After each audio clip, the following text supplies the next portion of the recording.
श्री गणेशाय नमः। ओम गम गणपते नमः। श्री हरि श्री हरि। श्री दुर्गा सप्तशती सचरित्र।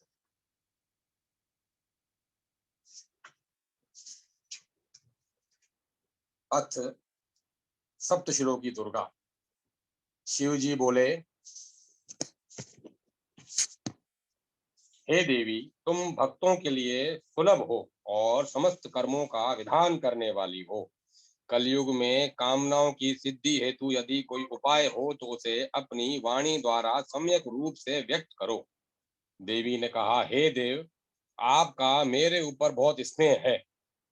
कलयुग में समस्त कामनाओं को सिद्ध करने वाला जो साधन है वह बतलाऊंगी, सुनो। उसका नाम है अंबा स्तुति। ओम इस दुर्गा सप्तशिलों की स्तोत्र मंत्र के नारायण ऋषि हैं। अनुष्टुप छंद हैं। महाकाली, महालक्ष्मी और महासरस्वती देवता हैं। श्री दुर्गा की प्रसन्नता के लिए सप्तशिलों की दुर्गा पाठ में इसका विनियोग किया गया है। ये भगवती महामाया देवी ज्ञानियों के भी चित्त को बलपूर्वक खींचकर मोह में डाल देती है। माँ दुर्गे, आप स्मरण करने पर सब प्राणियों का भय हर लेती हैं और स्वस्थ पुरुषों द्वारा चिंतन करने पर उन्हें परम कल्याणमयी बुद्धि प्रदान करती हैं। दुख, दरिद्रता और भय हरने वाली देवी, आपके सिवाय दूसरी कौन है जिसका चित्त सबका उपकार करने के लिए सदा ही दयार्द रहता हो। नारायणी, तुम सब प्रकार का मंगल प्रदान करने वाली मंगलमयी हो, कल्याणदायिनी शिवा हो, सब पुरुषार्थों को सिद्ध करने वाली शरणागत वत्सला, तीन नेत्रों वाली एवं गौरी हो, तुम्हें नमस्कार है। शरण में आए हुए दीनों एवं पीड़ितों की रक्षा में संलग्न रहने वाली तथा सबकी पीड़ा दूर करने वाली नारायणी देवी, तुम्हें नमस्कार है। सर्वस्वरूपा, सर्वेश्वरी तथा सब प्रकार की शक्तियों से संपन्न दिव्य रूपा दुर्गे देवी, सब भयों से हमारी रक्षा करो, तुम्हें नमस्कार है। देवी, तुम प्रसन्न होने पर सब रोगों को नष्ट कर देती हो और कुपित होने पर मनोवांछित सभी कामनाओं का नाश कर देती हो। जो लोग तुम्हारी शरण में जा चुके हैं उन पर विपत्ति तो आती ही नहीं। तुम्हारी शरण में गए हुए मनुष्य दूसरों को शरण देने वाले हो जाते हैं। सर्वेश्वरी, तुम इसी तरह तीनों लोकों की समस्त बाधाओं को शांत करो और हमारे शत्रुओं का नाश करती रहो। श्री सप्तशिलों की दुर्गा संपूर्ण। ओम श्री दुर्गाय नमः। श्री दुर्गा अष्टोत्तर शत नाम स्तोत्रम। शंकर जी पार्वती जी से कहते हैं, कमला नैने, अब मैं अष्टोत्तर शत नाम का वर्णन करता हूँ, सुनो, जिसके प्रसाद पाठ या श्रवण मात्र से परम साध्वी भगवती दुर्गा प्रसन्न हो जाती हैं। ओम सती साध्वी भवप्रीता, भगवान शिव पर प्रीति रखने वाली, भवानी भवमोचिनी, संसार बंधन से मुक्त करने वाली, आर्या, दुर्गा, जया, आगा, त्रिनेत्रा, शूल धारणी, पिनाक धारणी, चित्रा, चंड घंटा, प्रचंड स्वर से घंटा नाद करने वाली, महातपः, भारी तपस्या करने वाली, मनन शक्ति, बुद्धि, बोध शक्ति, अहंकारा, अहिंता का आश्रय, चित्त रूपा, चिता, चित्ति, चेतना, सर्व मंत्रमयी, सत्ता, सत्य स्वरूपा, सत्य नंद स्वरूपणी, अनंता, जिनके स्वरूप का कहीं अंत नहीं, भाविनी, सबको उत्पन्न करने वाली, भाव्या, भावना एवं ध्यान करने योग्य, भव्या, कल्याण रूपा, अभव्या, जिससे बढ़कर भव्य कहीं है नहीं, सदा गति ही, शांभवी, शिवप्रिया, देवमाता, चिंता, रत्न प्रिया, सर्व विद्या, दक्ष कन्या, दक्ष यज्ञ विनाशिनी, अपर्णा, तपस्या के समय पत्ते को भी न रखने वाली, अनेक वर्णा, अनेक रंगों वाली, पाटला, लाल रंग वाली, पाटलावती, गुलाब के फूल या लाल फूल धारण करने वाली, पाटंबर परिधाना, रेशमी वस्त्र पहनने वाली, कल मंजिर रंजनी, मधुर ध्वनि करने वाले मंजिर को धारण करके प्रसन्न रहने वाली, अमय विक्रमा, असीम पराक्रम वाली, क्रूरा, दैत्यों के प्रति कठोर, सुंदरी, सुर सुंदरी, वन दुर्गा, मातंगी, मतंग मुनि पूजिता, ब्राह्मी, माहेश्वरी, ऐन्द्री, कुमारी, वैष्णवी, चामुंडा, वाराही, लक्ष्मी, पुरुषाकृति विमला उत्कर्षणी ज्ञाना क्रिया नित्या बुद्धिदा बहुला बहुल प्रेमा सर्व वाहन वाहना निशुंभ शुंभ हननी महिषासुर मर्दनी मधु केटव हंत्री चंड मुंड विनाशिनी सर्वसुर विनाशना सर्वसुर विनाशा सर्व दानव घातनी सर्वासुर विनाशना सर्व दानव घातनी सर्व शास्त्र मयी सत्या सर्व शस्त्र धारिणी अनेक शस्त्र हस्ता अनेक शस्त्र धारिणी कुमारी एक कन्या केशोरी युवती यति अप्रोणा प्रोणा वृद्ध माता बलप्रदा महोदरी मुक्त केशी घोर रूपा मोहबल महाबला अग्निज्वाला रौद्रमुखी कालरात्रि तपस्विनी नारायणी भद्रकाली विष्णु माया जलोदरी शिवदूती कराली अनंता विनाश रहिता परमेश्वरी कात्यायनी सावित्री प्रत्यक्षा ब्रह्मवादिनी देवी पार्वती जो प्रतिदिन दुर्गा जी के इस अष्टोत्तर शत नाम का पाठ करता है उसके लिए तीनों लोकों में कुछ भी असाध्य नहीं है। वह धन धान्य पुत्र स्त्री घोड़ा हाथी धर्म आदि 4 पुरुषार्थ तथा अंत में सनातन मुक्ति भी प्राप्त कर लेता है। कुमारी का पूजन और देवी सुरेश्वरी का ध्यान करके पराभक्ति के साथ उनका पूजन करें, फिर अष्टोत्तर शत नाम का पाठ आरंभ करें।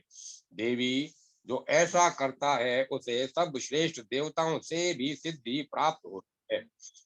राजा उसके दास हो जाते हैं, वह राज लक्ष्मी को प्राप्त कर लेता है। गोरोचन लाक्षा कुमकुम सिंदूर कपूर घी अथवा दूध चीनी और मधु इन वस्तुओं को एकत्र करके इनसे विधि पूर्वक यंत्र लिखकर जो विधिज्ञ पुरुष सदा उस यंत्र को धारण करता है वह शिव के तुल्य मोक्ष रूप हो जाता है। भोमवती अमावस्या की आधी रात में जब चंद्रमा शतभिक्षा नक्षत्र हो उस समय इस स्तोत्र को लिखकर जो इसका पाठ करता है वह संपत्तिशाली होता है। अथ देव्याय कवचम। ओम चंडिका देवी को नमस्कार है। श्री मार्कंडेय जी ने कहा, पितामह जो इस संसार में परम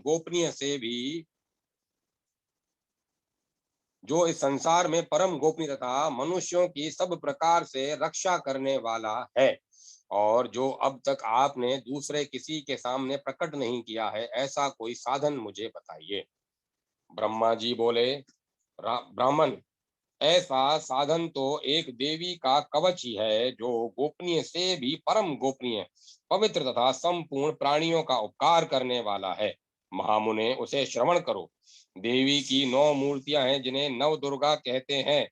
उनके पृथक पृथक नाम बतलाए जाते हैं। प्रथम नाम शैलपुत्री है, दूसरी मूर्ति का नाम ब्रह्मचारिणी है, तीसरा स्वरूप चंद्रघंटा के नाम से प्रसिद्ध है, चौथी मूर्ति को कुष्मांडा कहते हैं, पांचवी दुर्गा का नाम स्कंद माता है, देवी के छठे रूप को कात्यायनी कहते हैं, सातवां काल रात्रि और आठवां स्वरूप महागौरी के नाम से प्रसिद्ध है, नवी दुर्गा का नाम सिद्धिदात्री है। ये सब नाम सर्वज्ञ महात्मा वेद भगवान के द्वारा ही प्रतिपादित हुए हैं। जो मनुष्य अग्नि में जल रहा हो, रणभूमि में शत्रुओं से घिर गया हो, विषम संकट में फंस गया हो तथा इस प्रकार भय से आतुर होकर जो भगवती दुर्गा की शरण में प्राप्त हुए हों, उनका कभी कोई अमंगल नहीं होता। युद्ध के समय संकट में पड़ने पर भी उनके ऊपर कोई विपत्ति नहीं दिखाई देती। उन्हें शोक दुख और भय की प्राप्ति नहीं होती। जिन्होंने भक्ति पूर्वक देवी का स्मरण किया है उनका निश्चय ही अभ्युदय होता है। देवेश्वरी, जो तुम्हारा चिंतन करते हैं उनकी तुम निस्संदेह रक्षा करती हो। चामुंडा देवी प्रेत पर आरूढ़ होती हैं, वराही भैंसे पर सवारी करती हैं, ऐन्द्रई का वाहन ऐरावत हाथी है, वैष्णवी देवी गरुड़ पर ही आसन जमाती हैं, माहेश्वरी वृषभ पर आरूढ़ होती हैं, कुमारी का वाहन मयूर है, भगवान विष्णु की प्रियतमा लक्ष्मी देवी कमल के आसन पर विराजमान है और हाथों में कमल धारण किए हुए हैं। वृषभ पर आरूढ़ ईश्वरी देवी ने श्वेत रूप धारण कर रखा है। ब्राह्मी देवी हंस पर बैठी हुई हैं और सब प्रकार के आभूषणों से विभूषित हैं। इस प्रकार ये सभी माताएं सब प्रकार की योग शक्तियों से संपन्न हैं। इनके सिवाय और भी बहुत सी देवियां हैं जो अनेक प्रकार के आभूषणों की शोभा से युक्त हैं तथा नाना प्रकार के रत्नों से सुशोभित हैं। ये संपूर्ण देवियां क्रोध में भरी हुई है और भक्तों की रक्षा के लिए रथ पर बैठी दिखाई देती हैं। ये शंख चक्र गदा शक्ति हल और मूसल खेटक तथा तोमर परशु तथा पाश कुंत और त्रिशूल एवं उत्तम शांग्र धनुष आदि अस्त्र शस्त्र अपने हाथों में धारण करती हैं। दैत्यों के शरीर का नाश करना, भक्तों को अभयदान देना और देवताओं का कल्याण करना, यही उनके शस्त्र धारण का उद्देश्य है। कवच आरंभ करने के पहले इस प्रकार प्रार्थना करनी चाहिए। महान रौद्र रूप, अत्यंत घोर पराक्रम, महान बल और महान उत्साह वाली देवी, तुम महान भय का नाश करने वाली हो, तुम्हें नमस्कार है। तुम्हारी ओर देखना भी कठिन है। शत्रुओं का भय बढ़ाने वाली जगदम्बिके, मेरी रक्षा करो। पूर्व दिशा में ऐन्द्रेय देवी इंद्र शक्ति मेरी रक्षा करें। अग्नि कोण में अग्नि देवी शक्ति, दक्षिण दिशा में वराही देवी तथा नेतृत्व कोण में खड़ग धारिणी देवी मेरी रक्षा करें। पश्चिम दिशा में वारुणी देवी और वाव्य कोण में मृग पर सवारी करने वाली देवी मेरी रक्षा करें। उत्तर दिशा में कौमारी देवी और ईशान कोण में शूल धारिणी देवी रक्षा करें। ब्राह्मणी देवी, तुम ऊपर की ओर मेरी रक्षा करो और वैष्णवी देवी नीचे की ओर मेरी रक्षा करें। इस प्रकार शव को अपना वाहन बनाने वाली चामुंडा देवी दसों दिशाओं में मेरी रक्षा करें। जया देवी आगे से और विजया देवी पीछे से की ओर से मेरी रक्षा करें। वाम भाग में अजिता देवी और दक्षिण भाग में अपराजिता देवी रक्षा करें। उदोतनी देवी शिखा की रक्षा करें। उमा देवी मेरे मस्तक पर विराजमान होकर रक्षा करें। ललाट में मालाधरी देवी रक्षा करें और यशस्विनी देवी मेरे बहों का संरक्षण करें। बहों के मध्य भाग में त्रिनेत्रा देवी और नथनों की यम घंटा देवी रक्षा करें। दोनों नेत्रों के मध्य भाग में शांखनी देवी और कानों में द्वार वासनी देवी रक्षा करें। कालिका देवी कपोलों की और तथा भगवती देवी शांकरी कानों के मूल भाग की रक्षा करें। नासिका में सुगंधा देवी और ऊपर के होंठ में चर्चिका देवी रक्षा करें। नीचे के होंठ में अमृत कला देवी और तथा जीवा में सरस्वती देवी रक्षा करें।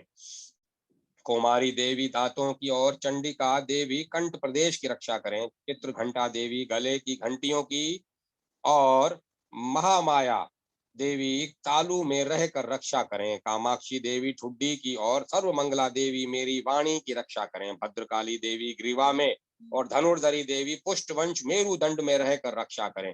कंठ के भारी भाग में नीलग्रीवा देवी और कंठ की नली में नलकुबरी देवी रक्षा करें। दोनों कंधों में खड़गनी देवी और मेरी दोनों भुजाओं की वज्रधारिणी देवी रक्षा करें। दोनों हाथों में दंडनी देवी और उंगलियों में अंबिका देवी रक्षा करें। शुलेश्वरी देवी नखों की रक्षा करें। कुलेश्वरी देवी कुक्षी पेट में रहकर रक्षा करें। महादेवी दोनों स्तनों की और शोक विनाशिनी देवी मन की रक्षा करें। ललिता देवी हृदय में और शूल धारिणी देवी उदर में रहकर रक्षा करें। नाभि में कामिनी देवी और गुहा भाग में गुहेश्वरी देवी रक्षा करें। पूतना देवी और कामिका देवी लिंग की और महेश वाहिनी गुदा की रक्षा करें। भगवती देवी कटी भाग में और विंध्यवासिनी देवी घुटनों की रक्षा करें। संपूर्ण कामनाओं को देने वाली महाबला देवी दोनों पिंडलियों की रक्षा करें। नारसिंही देवी दोनों घुटियों की और तेजसी देवी दोनों चरणों के पुष्ट भाग की रक्षा करें।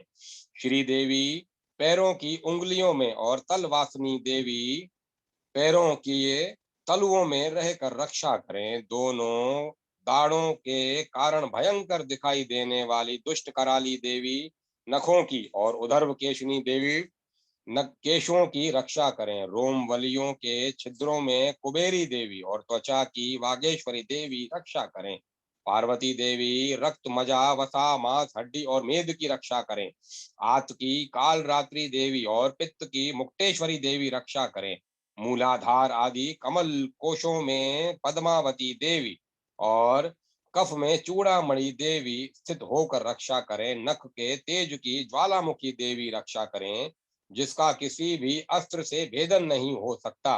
वह अभेदा देवी शरीर की समस्त संधियों में रहकर रक्षा करें।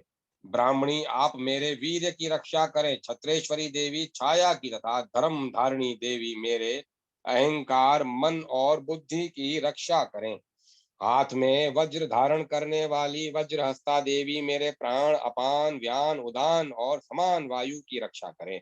कल्याण से शोभित होने वाली भगवती कल्याण शोभना मेरे प्राण की रक्षा करें।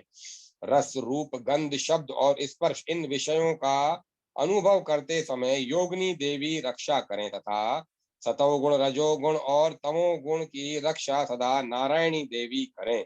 वाराही देवी आयु की रक्षा करें। वैष्णवी देवी धर्म की रक्षा करें तथा चक्रणी, चक्र धारण करने वाली देवी यश, कीर्ति, लक्ष्मी, धन तथा विद्या की रक्षा करें। इंद्राणी देवी, आप मेरे गोत्र की रक्षा करें। चंडिके देवी, तुम मेरे पशुओं की रक्षा करो। महालक्ष्मी देवी पुत्रों की रक्षा करें और भैरवी देवी पत्नी की रक्षा करें। मेरे पद की सुपथा देवी और तथा मार्ग की क्षेमकरी देवी रक्षा करें। राजा के दरबार में महालक्ष्मी देवी रक्षा करें तथा सब और व्याप्त रहने वाली विजया देवी संपूर्ण भयों से मेरी रक्षा करें। देवी, जो स्थान कवच में नहीं कहा गया है, अतएव रक्षा से रहित है, वह सब तुम्हारे द्वारा सुरक्षित हो, क्योंकि तुम विजयशालिनी और पाप नाशनी हो। यदि अपने शरीर का भला चाहे तो मनुष्य बिना कवच के कहीं एक पग भी न जाए। कवच का पाठ करके ही यात्रा करे। कवच के द्वारा सब ओर से सुरक्षित मनुष्य जहां जहां भी जाता है, वहां वहां उसे धन लाभ होता है तथा संपूर्ण कामनाओं की सिद्धि करने वाली विजय की प्राप्ति होती है। वह जिस जिस अभिष्ट वस्तु का चिंतन करता है, उसको निश्चय ही वह प्राप्त कर लेता है। वह पुरुष इस पृथ्वी पर तुलना रहित महान ऐश्वर्य का भागी होता है। कवच से सुरक्षित मनुष्य निर्भय हो जाता है। युद्ध में उसकी पराजय नहीं होती तथा वह तीनों लोकों में विजयी पूजनीय होता है। देवी का यह कवच देवताओं के लिए भी दुर्लभ है। जो प्रतिदिन नियम पूर्वक तीनों संध्याओं के समय श्रद्धा के साथ इसका पाठ करता है, उसे देवी कला प्राप्त होती है तथा वह तीनों लोकों में कहीं भी पराजित नहीं होता। इतना ही नहीं, वह अपमृत्यु से रहित हो 100 से भी अधिक वर्षों तक जीवित रहता है। मकड़ी, चेचक और कोढ़ आदि उसकी संपूर्ण व्याधियां नष्ट हो जाती हैं। कनेर, भांग, अफीम, धतूरे आदि का स्थावर विष, सांप और बिच्छू आदि के काटने से चढ़ा हुआ जगम विष तथा अहिफेन और तेल के संयोग आदि से बनने वाला कृत्रिम विष, ये सभी प्रकार के विष दूर हो जाते हैं, उनका कोई असर नहीं होता। ये सभी प्रकार के विष दूर हो जाते हैं, उनका कोई असर नहीं होता। इस पृथ्वी पर मारण, मोहन आदि जितने अभिचारिक प्रयोग होते हैं तथा इस प्रकार के जितने मंत्र यंत्र होते हैं, वे सब इस कवच को हृदय में धारण कर लेने पर उस मनुष्य को देखते ही नष्ट हो जाते हैं। ये ही नहीं, पृथ्वी पर विचरने वाले ग्राम देवता, आकाशचारी देव विशेष, जल के संबंध से प्रकट होने वाले गण, उपदेश मात्र से सिद्ध होने वाले निम्न कोटि के देवता, अपने जन्म के साथ प्रकट होने वाले देवता, कुल देवता, माला, कंठमाला, डाकनी, शाकनी, अंतरिक्ष में विचरने वाली अत्यंत बलवती भयानक डाकनियां, ग्रह, भूत, पिशाच, यक्ष, गंधर्व, राक्षस, ब्रह्म, राक्षस, बेताल, कुष्मांड और भैरव आदि अनिष्ट कारक देवता भी हृदय में कवच धारण किए रहने पर उस मनुष्य को देखते ही भाग जाते हैं। कवचधारी पुरुष को राजा से सम्मान वृद्धि प्राप्त होती है। यह कवच मनुष्य के तेज की वृद्धि करने वाला और उत्तम है। कवच का पाठ करने वाला पुरुष अपनी कीर्ति से विभूषित भूतल पर अपने सुयश के साथ साथ वृद्धि को प्राप्त होता है। जो पहले कवच का पाठ करके उसके बाद सप्तशती चंडी का पाठ करता है, उसकी जब तक वन पर्वत और काननों सहित यह पृथ्वी टिकी रहती है तब तक यहाँ पुत्र पौत्र आदि संतान परंपरा बनी रहती है। फिर देह का अंत होने पर वह पुरुष भगवती महामाया के प्रसाद से उस नित्य परम पद को प्राप्त होता है, जो देवताओं के लिए भी दुर्लभ है। वह सुंदर दिव्य रूप धारण करता है और कल्याण में शिव के साथ आनंद का भागी होता है। अथ अर्गला स्तोत्रम। ओम चंडिका देवी को नमस्कार है। मार्कंडे जी कहते हैं, जयंती मंगला काली भद्रकाली कपालिनी दुर्गा क्षमा शिवा धात्री स्वाहा और स्वधा, इन नामों से प्रसिद्ध जगदम्बिके तुम्हें मेरा नमस्कार हो। देवी चामुंडे तुम्हारी जय हो। संपूर्ण प्राणियों की पीड़ा हरने वाली देवी तुम्हारी जय हो। सब में व्याप्त रहने वाली देवी तुम्हारी जय हो। काल रात्रि तुम्हें नमस्कार हो। मधु और केटव को मारने वाली तथा ब्रह्मा जी को वरदान देने वाली देवी तुम्हें नमस्कार है। तुम मुझे रूप आत्म स्वरूप का ज्ञान दो। जय मोह पर विजय दो। यश मोह विजय और तथा ज्ञान प्राप्ति रूप यश दो। और काम क्रोध आदि शत्रुओं का नाश करो। महिषासुर का नाश करने वाली तथा भक्तों को सुख देने वाली देवी तुम्हें नमस्कार है। तुम रूप दो, जय दो, यश दो और काम क्रोध आदि शत्रुओं का नाश करो। रक्त बीज का वध और चंड मुंड का विनाश करने वाली देवी तुम रूप दो, जय दो, यश दो और काम क्रोध आदि शत्रुओं का नाश करो। शुंभ और निशुंभ तथा धूम्रलोचन का मर्दन करने वाली देवी तुम रूप दो, जय दो, यश दो और काम क्रोध आदि शत्रुओं का नाश करो। सबके द्वारा वंदित युगल चरणों वाली तथा संपूर्ण सौभाग्य प्रदान करने वाली देवी तुम रूप दो, जय दो, यश दो और काम क्रोध आदि शत्रुओं का नाश करो। देवी तुम्हारे रूप और चरित्र अचिंत्य हैं। तुम समस्त शत्रुओं का नाश करने वाली हो। तुम रूप दो, जय दो, यश दो और काम क्रोध आदि शत्रुओं का नाश करो।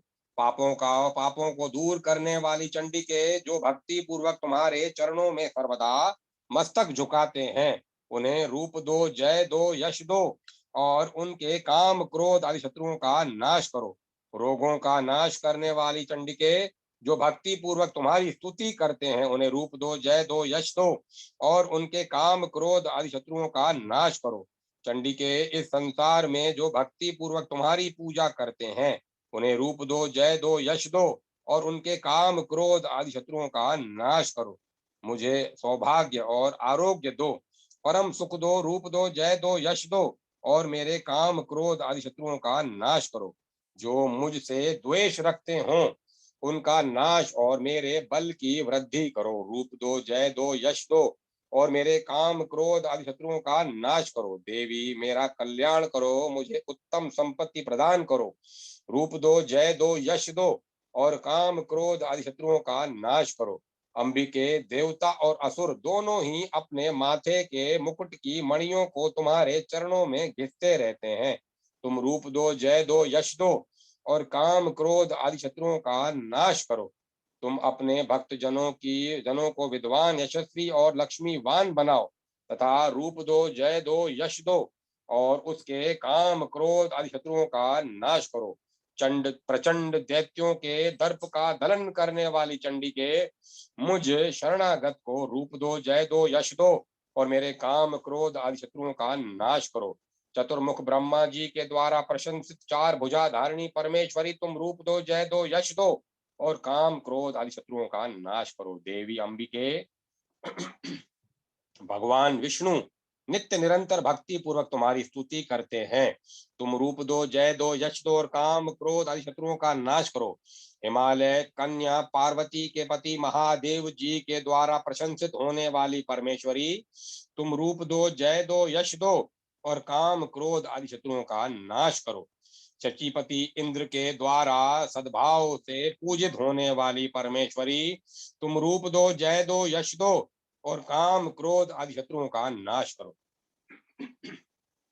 प्रचंड भुजदंडों वाले दैत्यों का घमंड चूर करने वाली देवी तुम रूप दो, जय दो, यश दो और काम क्रोध आदि शत्रुओं का नाश करो। देवी अंबिके तुम अपने भक्त जनों को सदा असीम आनंद प्रदान करती रहती हो।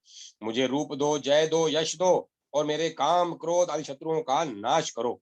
मन की इच्छा के अनुसार चलने वाली मनोहर पत्नी प्रदान करो, जो दुर्गम संसार सागर से तारने वाली तथा उत्तम कुल में उत्पन्न हुई हो। जो मनुष्य इस स्तोत्र का पाठ करके सप्तशती रूपी महास्तोत्र का पाठ करता है, वह सप्तशती की जप संख्या से मिलने वाले श्रेष्ठ फल को प्राप्त होता है। साथ ही वह प्रचुर संपत्ति भी प्राप्त कर लेता है। अथ कीलकम। ओम चंडिका देवी को नमस्कार है। मार्कंडेय जी कहते हैं, विशुद्ध ज्ञान ही जिनका शरीर है, तीनों वेद ही जिनके तीन दिव्य नेत्र हैं, जो कल्याण प्राप्ति के हेतु तथा अपने मस्तक पर अर्धचंद्र का मुकुट धारण करते हैं, उन भगवान शिव को नमस्कार है। मंत्रों का जो अभी कीलक है, अर्थात मंत्रों की सिद्धि में विघ्न उपस्थित करने वाले शाप रूपी कीलक का जो निवारण करने वाला है, उस सप्तशती स्तोत्र को संपूर्ण रूप से जानना चाहिए और जानकर उसकी उपासना करनी चाहिए। यद्यपि सप्तशती के अतिरिक्त अन्य मंत्रों के जप में भी जो निरंतर लगा रहता है, वह भी कल्याण का भागी होता है। उसके भी सभी उच्चाटन आदि कर्म सिद्ध हो जाते हैं तथा उसे भी समस्त दुर्लभ वस्तुओं की प्राप्ति हो जाती है। तथापि जो अन्यत्र अन्य मंत्रों का जप न करके केवल इस दुर्गा सप्तशती नामक स्तोत्र से ही देवी की स्तुति करते हैं, उन्हें स्तुति मात्र से ही सच्चिदानंद स्वरूपिणी देवी सिद्ध हो जाती है।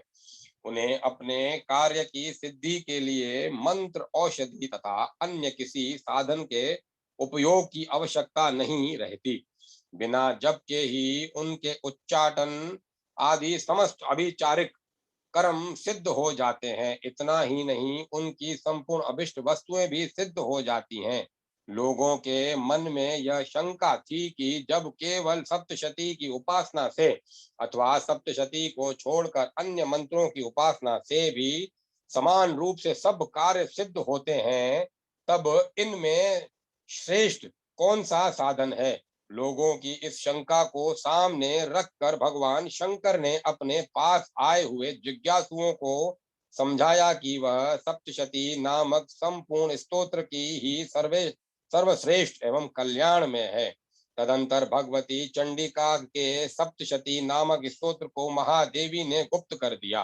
सप्तशती के पाठ से जो पुण्य प्राप्त होता है, उसकी कभी समाप्ति नहीं होती, किंतु अन्य मंत्रों के जप जन्य पुण्य की समाप्ति हो जाती है। अतः भगवान शिव के अन्य मंत्रों की अपेक्षा जो सप्तशती की ही श्रेष्ठता का निर्णय किया अतः भगवान शिव ने अन्य मंत्रों की अपेक्षा जो सप्तशती की ही श्रेष्ठता का निर्णय किया, उसे यथार्थ ही जानना चाहिए। अन्य मंत्रों का जप करने वाला पुरुष भी यदि सप्तशती के स्तोत्र और जप का अनुष्ठान कर ले, तो वह भी पूर्ण रूप से ही कल्याण का भागी होता है। इसमें तनिक भी संदेह नहीं है। जो पुरुष कृष्ण पक्ष की चतुर्दशी अथवा अष्टमी को एकाग्र चित्त होकर भगवती की सेवा में अपना सर्वस्व समर्पित कर देता है और फिर उसे प्रसाद रूप से ग्रहण करता है, उसी पर भगवती प्रसन्न होती है, अन्यथा उनकी प्रसन्नता नहीं प्राप्त होती। इसी प्रकार सिद्धि के प्रतिबंधक रूप कीलक द्वारा महादेव जी ने इस स्तोत्र को कीलित कर रखा है। जो पूर्वोक्त रीति से निष्कीलन करके इस सप्तशती स्तोत्र का प्रतिदिन स्पष्ट उच्चारण पूर्वक पाठ करता है, वह मनुष्य सिद्ध हो जाता है, वही देवी का पार्षद होता है और वही गंधर्व भी होता है। सर्वत्र विचरते रहने पर भी इस संसार में उसे कहीं भी भय नहीं होता। वह अपमृत्यु के वश में नहीं पड़ता तथा देह त्यागने के अनंतर मोक्ष प्राप्त कर लेता है। अतः कीलन को जानकर उसका परिहार करके ही सप्तशती का पाठ आरंभ करें। जो ऐसा नहीं करता, उसका नाश हो जाता है। इसीलिए कीलक और निष्कीलन का ज्ञान प्राप्त करने पर ही यह स्तोत्र निर्दोष होता है और विद्वान पुरुष इस निर्दोष स्तोत्र का ही पाठ आरंभ करते हैं। स्त्रियों में जो कुछ भी सौभाग्य आदि दृष्टि गोचर होता है, वह सब देवी के प्रसाद का ही फल है। अतः इस कल्याण में स्तोत्र का सदा जप करना चाहिए। इस स्तोत्र का मंद स्वर से पाठ करने पर स्वल्प फल की प्राप्ति होती है और उच्च स्वर से पाठ करने पर पूर्ण फल की सिद्धि होती है। अतः उच्च स्वर से ही इसका पाठ आरंभ करना चाहिए। जिनके प्रसाद से ऐश्वर्य, सौभाग्य, आरोग्य, संपत्ति, शत्रु नाश तथा परम मोक्ष की भी सिद्धि होती है, उन कल्याणमयी जगदम्बा की स्तुति मनुष्य क्यों नहीं करता।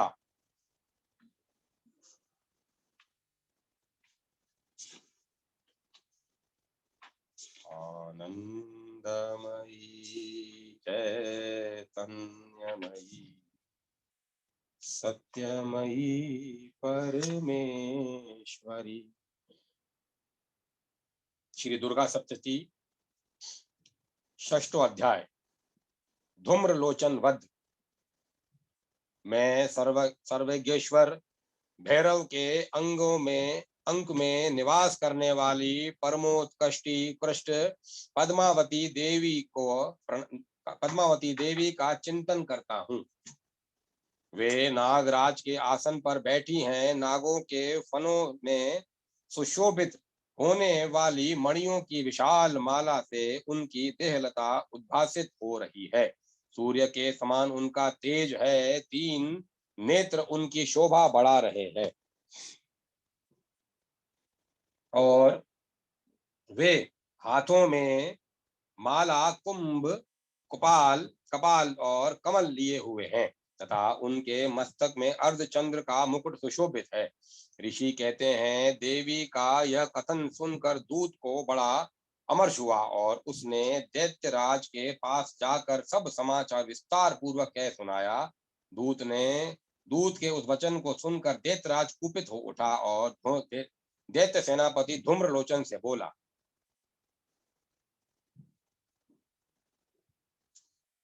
धूम्रलोचन, तुम शीघ्र अपनी सेना साथ लेकर जाओ और उस दृष्टा के केश पकड़कर घसीटते हुए उसे बलपूर्वक यहाँ ले आओ। उसकी रक्षा करने के लिए यदि कोई दूसरा हो तो वह देवता, यक्ष अथवा गंधर्व ही क्यों न हो, उसे अवश्य मार डालना। ऋषि कहते हैं, शुंभ के इस प्रकार आज्ञा देने पर वह धूम्रलोचन दैत्य 60,000 असुरों की सेना को साथ लेकर वहां से तुरंत चल दिया। वहां पहुंचकर उसने हिमालय पर रहने वाली देवी को देखा और ललकार कर कहा, अरे तू शुंभ निशुंभ के पास चल। यदि इस समय प्रसन्नता पूर्वक मेरे स्वामी के समीप नहीं चलेगी तो मैं बलपूर्वक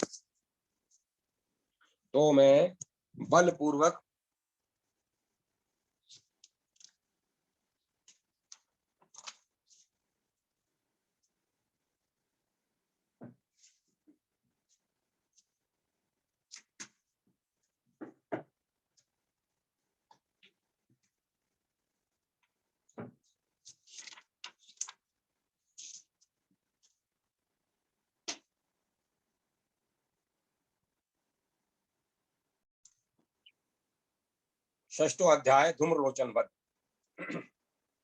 मैं सर्वेगेश्वर भैरव के अंक में निवास करने वाली परमोत्कृष्ट पद्मावती देवी का चिंतन करता हूँ। वे नागराज के आसन पर बैठी हैं। नागों के फणों में सुशोभित होने वाली मणियों की विशाल मालाओं से उनकी देहलता उद्भासित हो रही है। सूर्य के समान उनका तेज है। 3 नेत्र उनकी शोभा बढ़ा रहे हैं। वे हाथों में माला, कुंभ, कपाल और कमल लिए हुए हैं तथा उनके मस्तक में अर्धचंद्र का मुकुट सुशोभित है।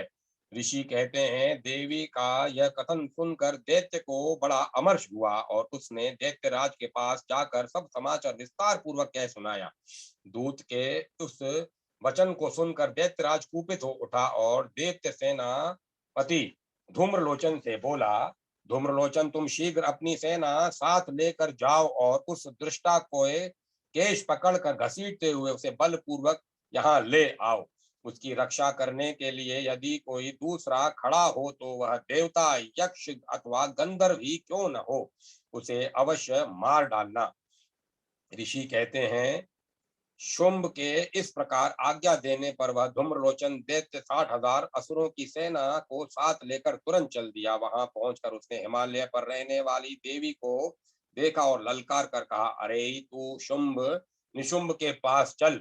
यदि इस समय प्रसन्नता पूर्वक मेरे स्वामी के समीप नहीं चली तो मैं बलपूर्वक झोंटा पकड़कर घसीटते हुए तुझे ले चलूंगा। देवी बोली, दैत्य तुम्हें दैत्यों के राजा ने भेजा है, तुम स्वयं भी बलवान हो और तुम्हारे साथ विशाल सेना भी है। ऐसी दशा में तुम यदि मुझे बलपूर्वक ले चलोगे तो मैं तुम्हारा क्या कर सकती हूँ।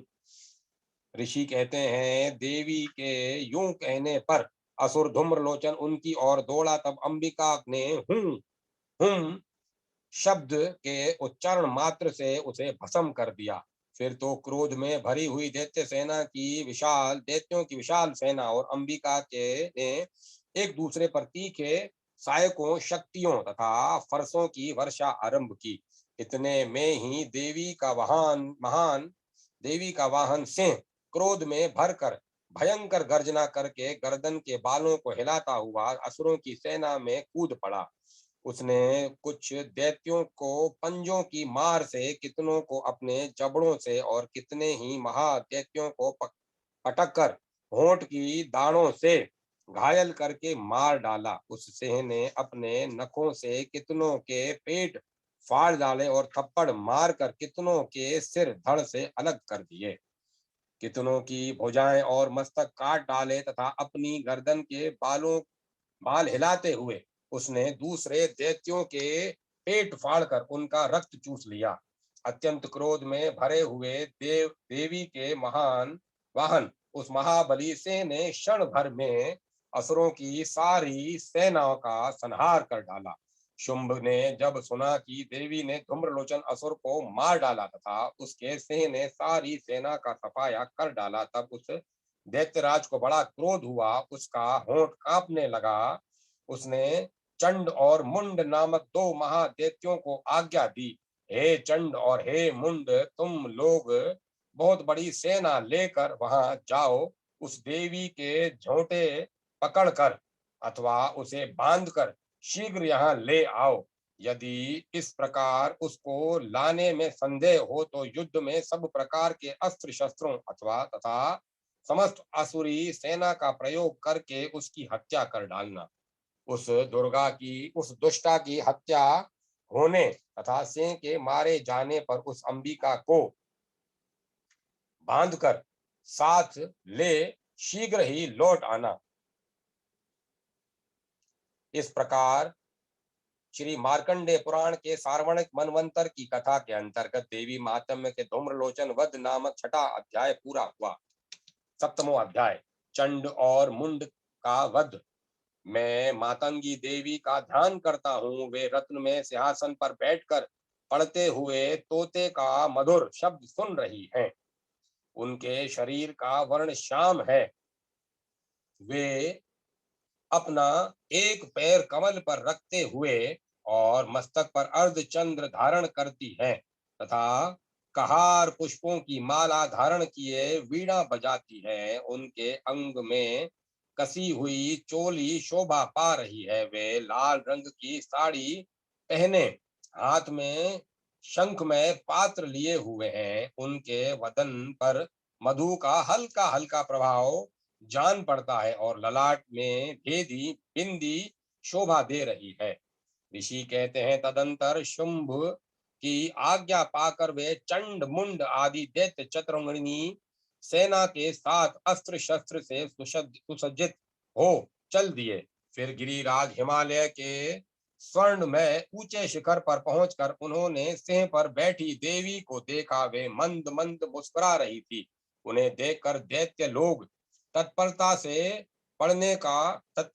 से पकड़ने को उद्योग करने लगे। किसी ने धनुष तान लिया, किसी ने तलवार संभाली और कुछ लोग देवी के पास आकर खड़े हो गए। तब अंबिका ने उन शत्रुओं के प्रति बड़ा क्रोध किया। उस समय क्रोध के कारण उनका मुख काला पड़ गया, ललाट में भौहें टेढ़ी हो गईं और वहां से तुरंत विकराल मुखी काली प्रकट हुई, जो तलवार और पाश लिए हुए थी। वे विचित्र खड्ग धारण किए और चीते के चर्म की साड़ी पहने नरमुंडों की माला से विभूषित थी। उनके शरीर का मांस सूखा था, केवल हड्डियों का ढांचा था, जिससे वे अत्यंत भयंकर जान पड़ती थी। उनका मुख बहुत विशाल था, जीभ लप लपाने के कारण वे और भी डरावनी प्रतीत होती थी। उनकी आंखें भीतर की ओर धसी हुई और कुछ लाल थी।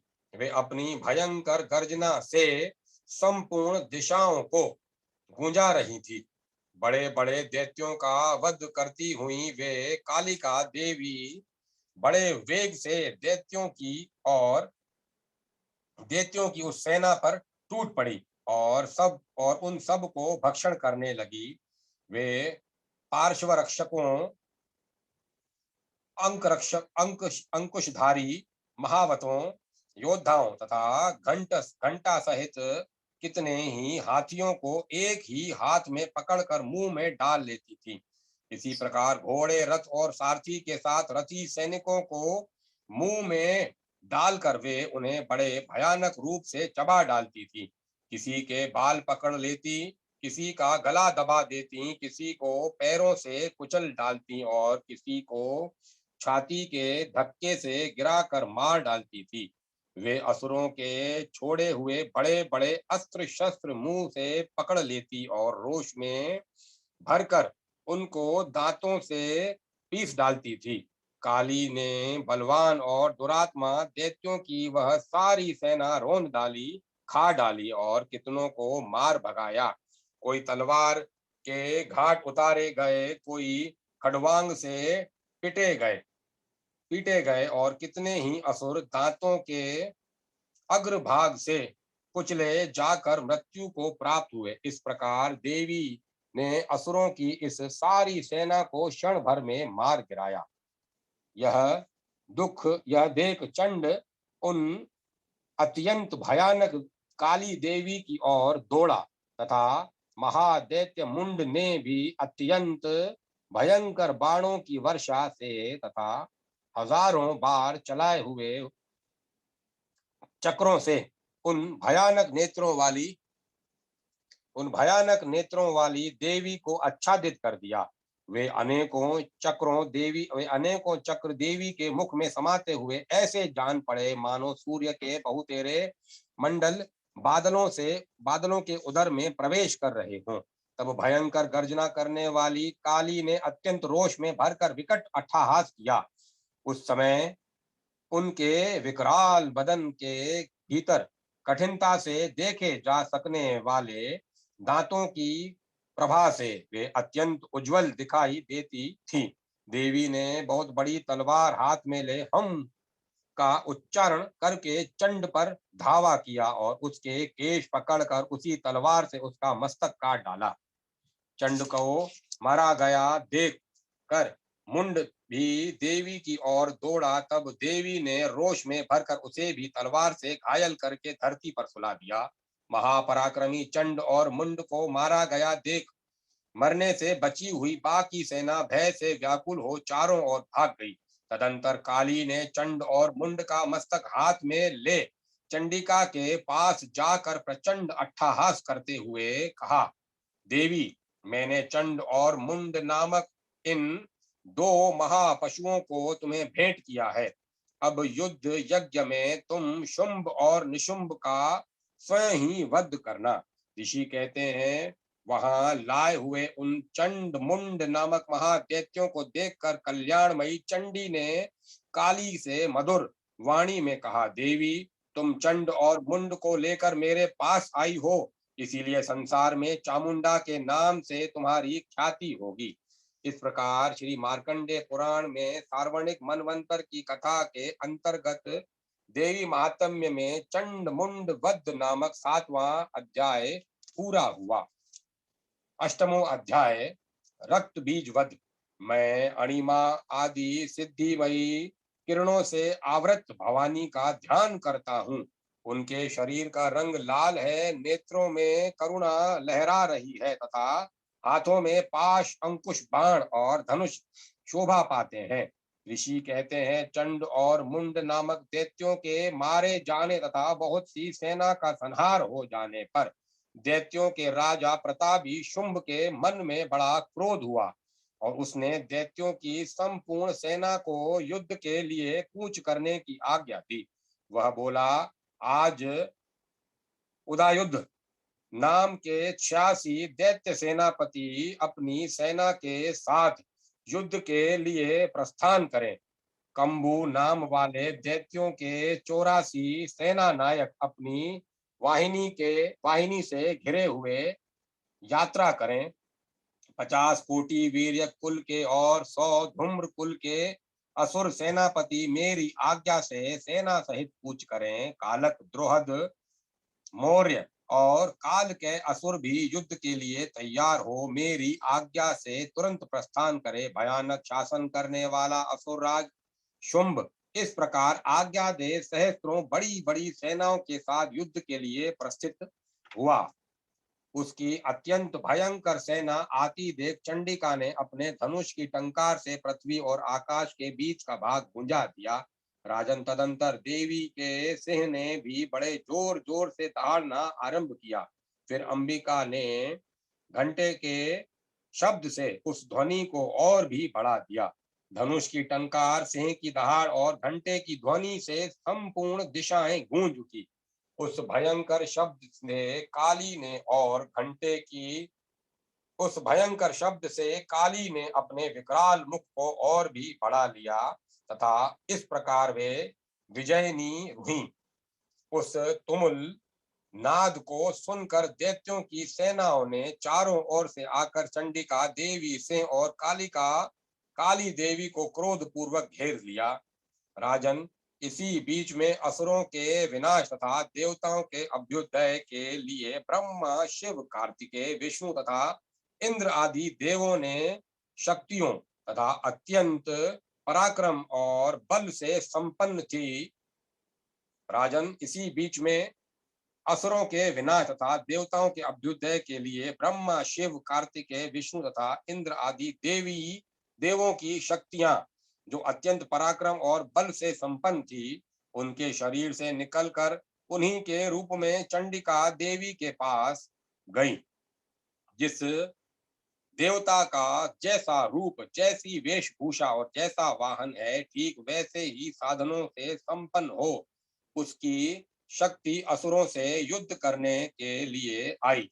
सबसे पहले हंस युक्त विमान पर बैठी हुई असुर अक्षय सूत्र और कमंडलू से सुशोभित ब्रह्मा जी की शक्ति उपस्थित हुई, जिसे ब्राह्मणी कहते हैं। महादेव जी की शक्ति वृषभ पर आरूढ़ हो हाथों में श्रेष्ठ त्रिशूल धारण किए महानाग का कंटक कणक पहने मस्तक में अर्धचंद्र रेखा से विभूषित हो वहां आ पहुंची। कार्तिकेय जी की शक्ति रूपा जगदम्बिका उन्हीं का रूप धारण किए श्रेष्ठ मयूर पर आरूढ़ हो हाथों में शक्ति लिए दैत्यों से युद्ध करने के लिए आई। इसी प्रकार भगवान विष्णु की शक्ति गरुड़ पर विराजमान हो शंख, चक्र, गदा, शांग्र, धनुष तथा खड़ग हाथ में लिए वहां आई। अनुपम यज्ञ वराह का रूप धारण करने वाले श्री हरि की जो शक्ति है, वह भी वराह शरीर धारण करके वहां उपस्थित हुई। नारसिंह शक्ति भी नरसिंह के समान शरीर धारण करके वहां आई। उसकी गर्दन के बालों के झटके से आकाश के तारे बिखर पड़ते थे। इसी प्रकार इंद्र की शक्ति वज्र हाथ में लिए गजराज ऐरावत पर बैठकर आई। उसके भी सहस्त्र नेत्र थे। इंद्र का जैसा रूप है वैसा ही उसका भी था। तदंतर उन देव शक्तियों से घिरे हुए महादेव जी ने चंडिका से कहा, मेरी प्रसन्नता के लिए तुम शीघ्र ही इन असुरों का संहार करो। तब देवी के शरीर से अत्यंत भयानक और परम उग्र चंडिका शक्ति प्रकट हुई। जो सैकड़ों गिदड़ियों की भांति आवाज करने वाली थी। उस अपराजिता देवी ने धूमिल जटा वाले महादेव जी से कहा, भगवान, आप शुंभ निशुंभ के पास दूत बनकर जाएं और उन अत्यंत गर्वीले दानव शुंभ और निशुंभ दोनों से कहिए, साथ ही उनके अतिरिक्त भी जो दानव युद्ध के लिए वहां उपस्थित हों, उनको भी यह संदेश दीजिए, दैत्यों, यदि तुम जीवित रहना चाहते हो तो पाताल को लौट जाओ। इंद्र को त्रिलोकी का राज्य मिल जाए और देवता यज्ञ भाग का उपभोग करें। यदि बल के घमंड में आकर तुम युद्ध की अभिलाषा रखते हो तो आओ, मेरी शिवाएं योगिनियां तुम्हारे कच्चे मांस से तृप्त हों, क्योंकि इस उस देवी ने भगवान शिव को दूत के कार्य में नियुक्त किया था, इसीलिए वह शिवदूती के नाम से संसार में विख्यात हुई। वे महादैत्य भी भगवान शिव के मुख से देवी के वचन सुनकर क्रोध में भर गए और जहां कात्यायनी विराजमान थी उस और बढ़े। तदंतर वे दैत्य अमर्ष में भरकर पहले ही देवी के ऊपर बाण शक्ति और रिष्टि आदि अस्त्रों की वृष्टि करने लगे। तब देवी ने भी खेल खेल में ही धनुष की टंकार की और उससे छोड़े हुए बड़े बड़े बाणों द्वारा दैत्यों के चलाए हुए बाण शूल शक्ति और फरसों को काट डाला। फिर काली उनके आगे होकर शत्रुओं को शूल के प्रहार से विदीर्ण करने लगी और खड़वांग से उनका कचूमर निकालती हुई रणभूमि में विचरने लगी। ब्राह्मणी भी जिस जिस और दौड़ती उसी उसी और अपने कमंडलू का जल छिड़क कर शत्रुओं के औज और पराक्रम को नष्ट कर देती थी।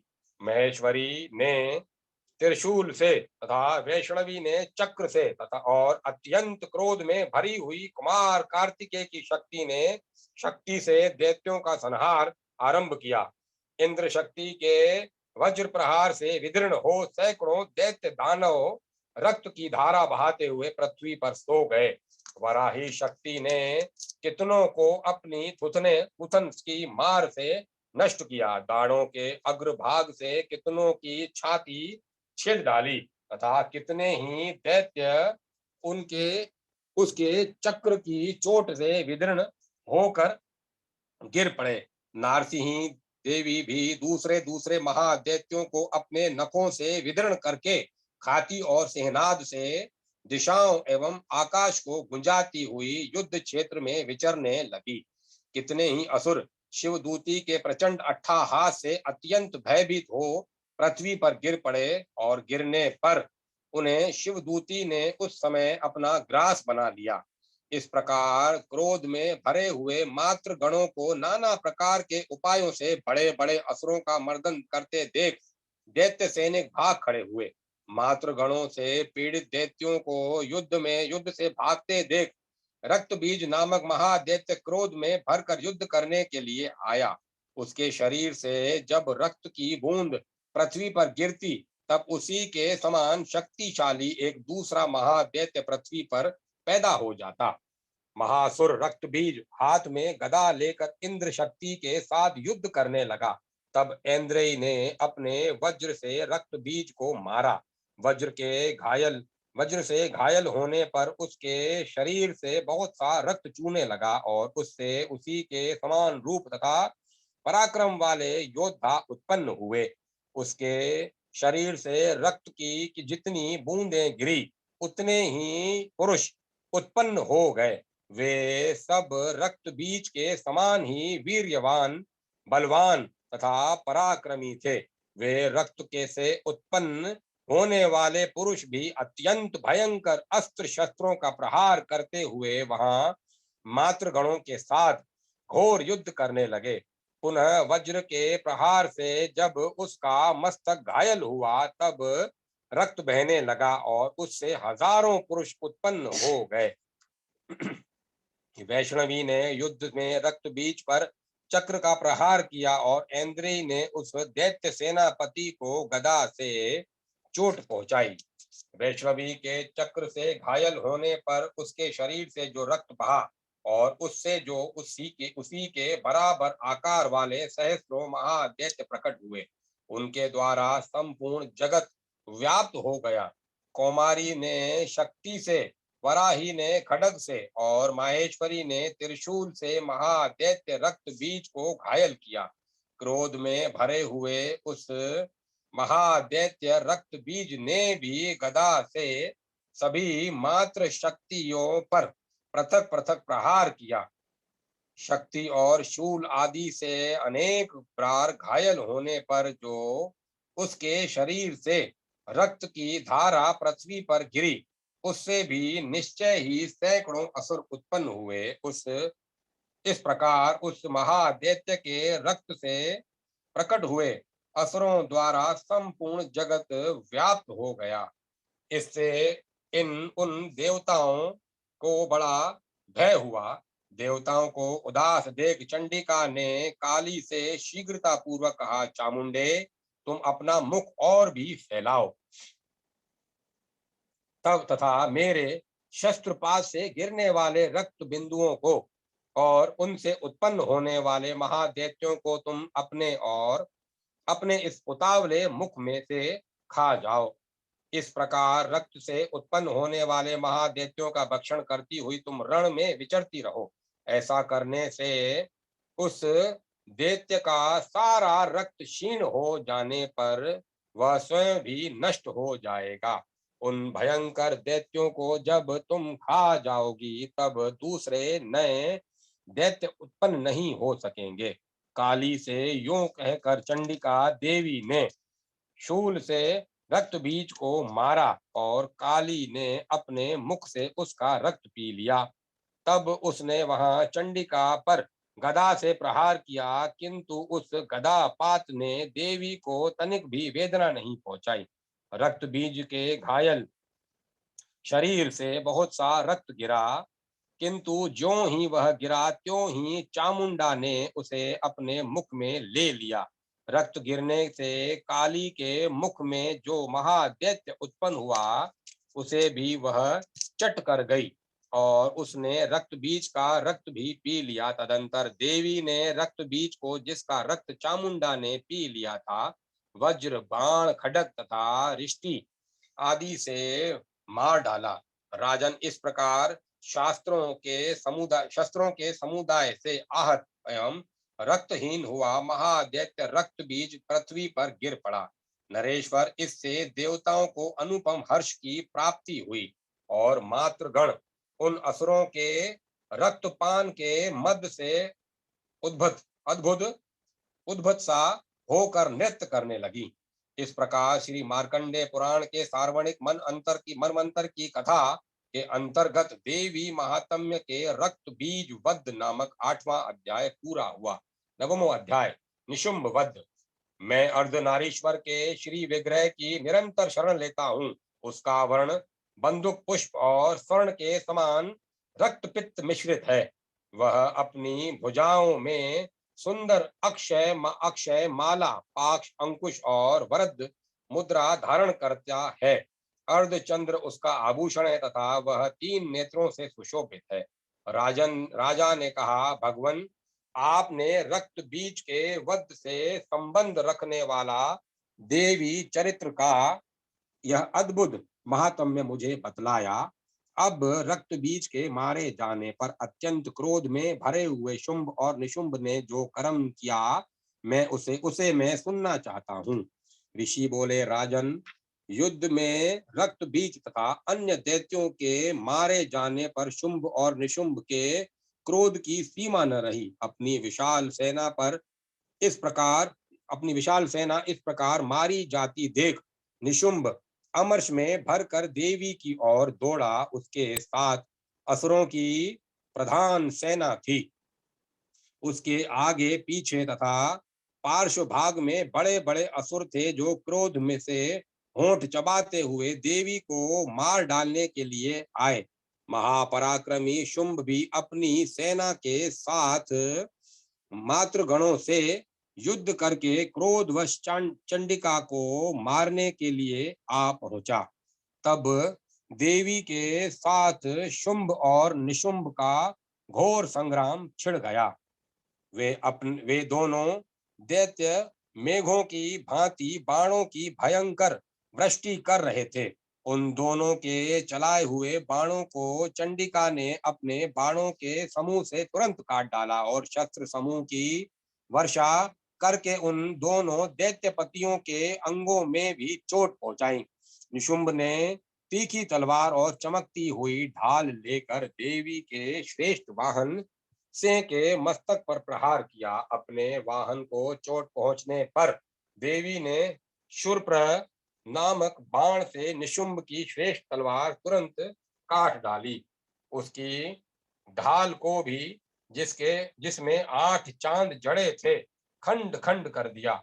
ढाल और तलवार के कट जाने पर उस असुर ने शक्ति चलाई, किंतु सामने आने पर देवी ने चक्र से उसके भी 2 टुकड़े कर दिए।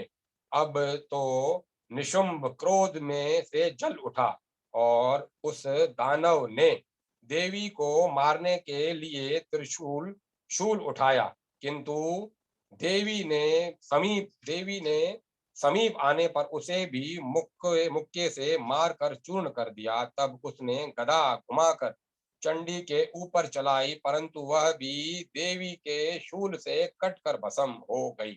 तदंतर दैत्यराज निशुंभ को फरसा हाथ में लेकर आते देख देवी ने बाण समूह से घायल कर धरती पर सुला दिया। उस भयंकर पराक्रमी भाई निशुंभ के धराशायी हो जाने पर शुंभ को बड़ा क्रोध हुआ और अंबिका का वध करने के लिए वह आगे बढ़ा। रथ पर बैठे बैठे ही उत्तम आयुधों से सुशोभित अपनी बड़ी बड़ी 8 अनुपम भुजाओं से समूचे आकाश को ढककर वह अद्भुत शोभा पाने लगा। उसे आते देख देवी ने शंख बजाया और धनुष की प्रत्यंचा का भी अत्यंत दुस्सह शब्द किया। साथ ही अपने घंटे के शब्द से जो समस्त दैत्य सैनिकों का तेज नष्ट करने वाला था, संपूर्ण दिशाओं को व्याप्त कर दिया। तदंतर से ने भी अपनी दहाड़ से, जिसे सुनकर बड़े बड़े गजराजों का महान मद दूर हो जाता था, आकाश पृथ्वी और 10 दिशाओं को गुंजा दिया।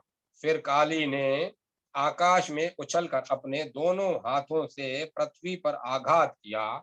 उससे ऐसा भयंकर शब्द हुआ जिससे पहले के सभी शब्द शांत हो गए। तत्पश्चात शिवदूती ने दैत्यों के लिए अमंगलजनक अट्टहास किया।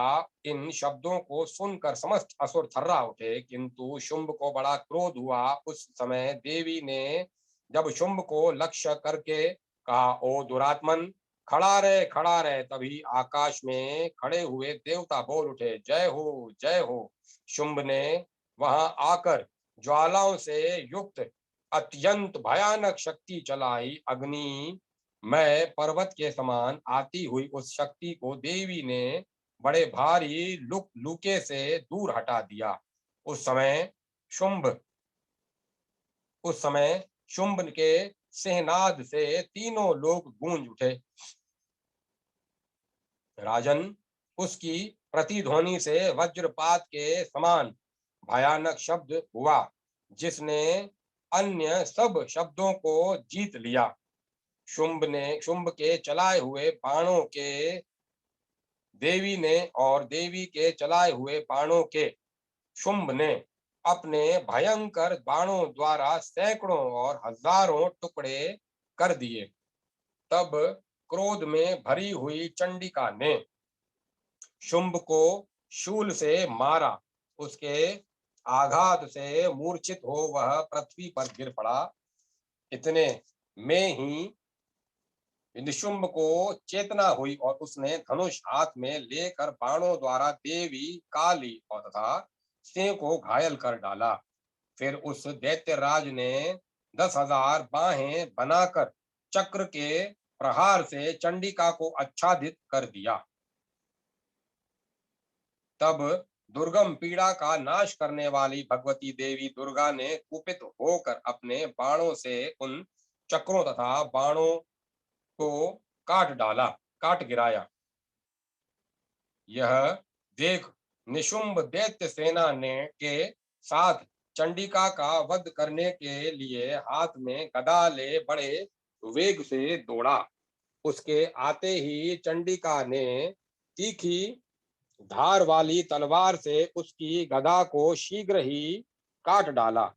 तब उसने शूल हाथ में ले लिया। देवताओं को पीड़ा देने वाले निशुंभ को शूल हाथ में लिए आते देख चंडिका ने वेग से चलाए हुए अपने शूल से उनकी छाती छेद डाली। शूल से विदीर्ण हो जाने पर उसकी छाती से एक दूसरा महाबली और महापराक्रमी पुरुष खड़ी रह कहता हुआ निकला।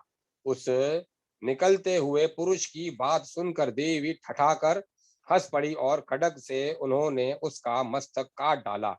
फिर तो वह पृथ्वी पर गिर पड़ा। तदंतर से अपनी दाढ़ों से असुरों की गर्दन कुचलकर खाने लगा। यह बड़ा भयंकर दृश्य था। उधर काली तथा शिवदूती ने भी अन्य दैत्यों का भक्षण आरंभ किया। कौमारी की शक्ति से विदीर्ण होकर कितने ही महादैत्य नष्ट हो गए। ब्राह्मणी के मंत्रपूत जल से निस्तेज होकर कितने ही भाग खड़े हुए।